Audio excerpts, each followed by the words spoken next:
Hello,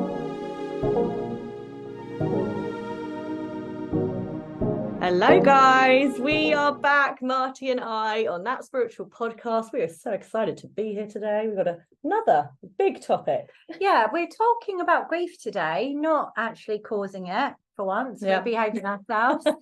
But the fact that a lot of paths open with stress or grief or trauma, and we don't want to cause it. That's not what we're saying, but we're saying a lot of you will have had the same thing. So let's speak on it, right? Yeah, it's one of those topics, grief. Obviously, I work in the world of grief. That is one of the main center parts of my world. And I really believe that some form of grief or trauma or near-death experience or something similar really nudges you onto a spiritual path if you're ignoring it as such. So it's like you're hearing that bell all the time, like, hello, hello. And then you're like, no, no, no. And then something will happen to push you. Well, I don't think we go willingly. No, onto never. Our spiritual path. Never. And you hear the term spiritual awakening. Yeah. And that normally isn't the unicorns and rainbows that we hope for. That's normally some kind of trauma, some kind of event, some kind of big life change that causes that. For you, in your journey, it was actual grief, losing people. For me, in my journey, that was a near-death experience of me myself rather than losing people. Exactly. And there's so many similarities across journeys we see, right? But you drilled down beyond it and made it the core of your work. So just have a little chat on that. A little chat. So the core of my work is grief. I only started kind of exploring the world of grief when I lost my dad, which lots of you will know if you follow me on my page, The Grief Girl.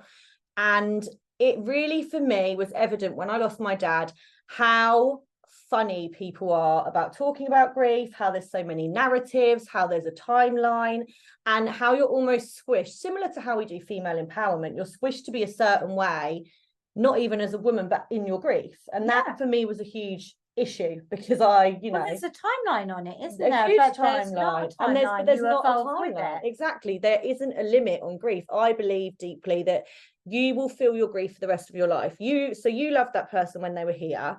Why on earth would you stop loving them in death? Like, there's not going to be a thing where you're like, okay, I'm over it, it's fine, it's done. Like, that doesn't happen. You'll continue to love them, therefore you'll hurt for them, therefore you'll feel pain. Yes, you grow and you kind of expand around your grief and learn to coexist with pain, but I don't see that there's an end point to grief, that this is going to be the finish line. And that was a huge thing for me, trying to work in a world and vocalize that with grief and bring people into this kind of like a big hug of, do you know what, however you feel in your grief is so valid regardless of what society's telling you. Day-to-day changes. And just to bring the flip side of that, I lost my mum, you lost your dad, that was your opener. It wasn't my opener. I later lost my mum. We didn't have a good relationship. We were quite estranged. We were just about talking, but it really was vague, and we didn't really like each other. And when she crossed over, I was like, oh good. That sounds horrible to say. It wasn't like, oh good, but it was like, oh good, that's done. There's no more grief, there's no more horror. Close that chapter. And I couldn't close the door on that, only to remember that I'm a medium and she worked with the ancestors, so that was a bit awkward. But if you don't have a good relationship with somebody that you've lost, it's just to say that's okay too. Exactly. And the way you process that becomes very different. The way I processed almost dying myself was just to face it down and just be bloody minded about it. It's like, you can't take me. Basically thought I was immortal for a little while. Like one of the guardians can't get me. Guardians of the Galaxy. She stood there with a sword. I dare you to come for me. But the people that I've spoken to, and you as well, nobody woke up one morning and thought spirituality would be lovely though. Ever.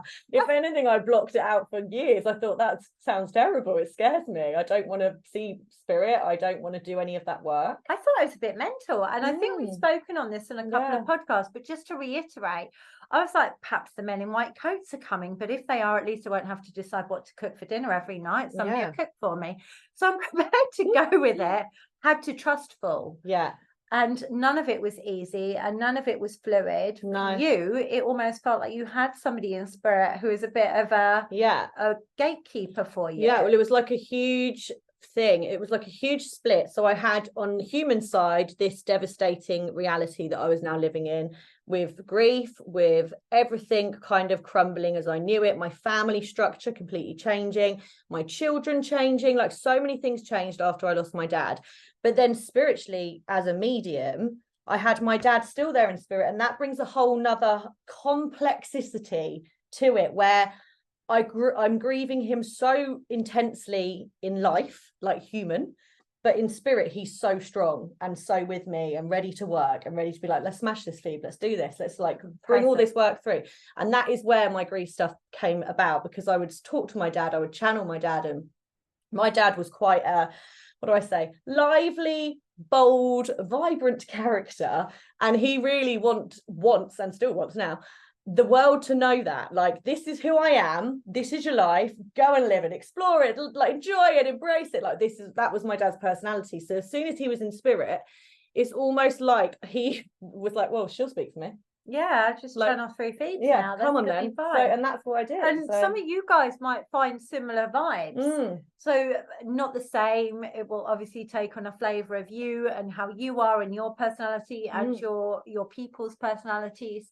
And that's absolutely as it should be. But I think we underestimate this awakening, this journey. And I think, you know, I'd be doing a disservice if I said there isn't one of us who started that journey and wished we could stop it at some point, because it felt very overwhelming. There's no rule book.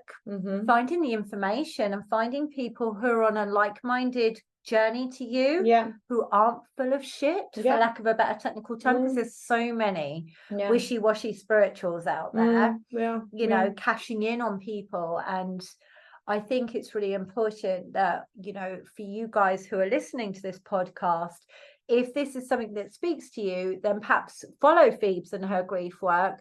Not because I'm pimping her out, but because at least I know she's genuine. Pimp me out. So many people are not. So many people are not. And be really careful in who you're following.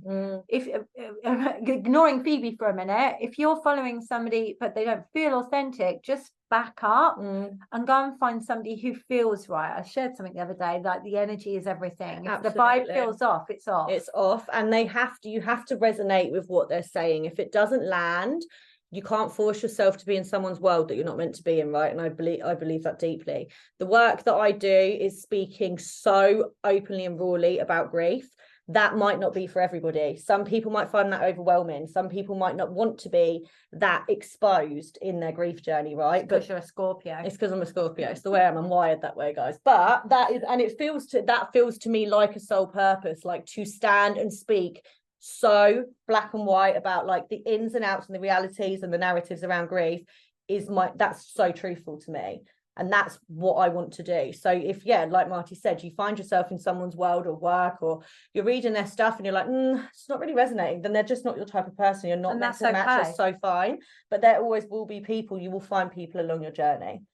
So what could we leave them with as, like, if they are suffering either through their awakening or through having lost somebody and not really recognizing straight away that it's their awakening?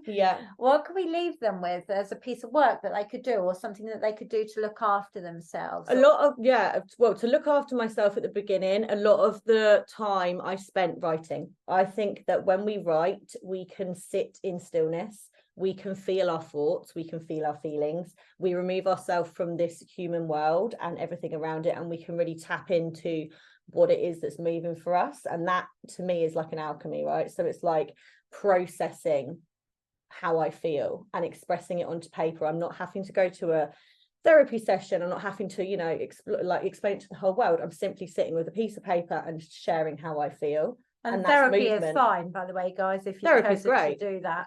And actually, I do that on a witchcraft vibe. I say that we carry stuff at a cellular level within our body. And so if we can write it, it brings it from within our body out onto something tangible, which is the paper. And we can then process a little bit clearer because we've shifted it from our body to the paper. Doesn't mean it's gone. No, it's still a part of you. Absolutely. But you're moving it to a different space in a way. It's a different energy. It's making it tangible, whereas before it was just feeling. Yeah, exactly. So I'd encourage you guys to write. Having a reading. I had a reading when my dad passed away, and that was like invaluable to me. Healthy or unhealthy? I'm genuinely curious. Yeah. I think obviously being a medium and reading for people that have lost people, I think it's healthy to a level. I think if you're seeing and relying on a medium, that's not healthy. But I also think it's the medium's responsibility to tell you there's a boundary. Like, I'll read for you every 6 months.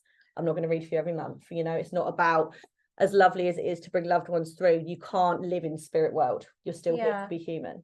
Yeah, I mean, it was a genuine question because obviously I had a reading when I lost people. I didn't really need it. I'm also a medium, reluctantly, not my favourite way of working. But yeah, I think don't rely on it, but it's a nice to have. It's nice to have. It's confirmation as well if you're really doubting that spirit side. I think you can ask them for signs and stuff like that. Evidence and stuff, and it really does validate that you know that they haven't fully gone. They're just in a different space right now. You know, it's a different realm. Yeah. And I found that really, really comforting. So yeah. Cool. We will leave it there, guys. But if you have any questions for that, feel free to drop them. We are happy to answer questions after podcasts. And we're also happy to drop a secondary podcast where we drill down a little bit deeper. If there was one part of this, we'll probably do spiritual awakenings at some point on a deeper level. But if there's any other part of this that you thought, I'd really like to know more about that, please drop us a message, because we're keen to sort of serve you in whichever way. Let us serve you. And we will love and leave you with we'll love and leave you there, guys. Lots of love, and we will see you soon. Bye.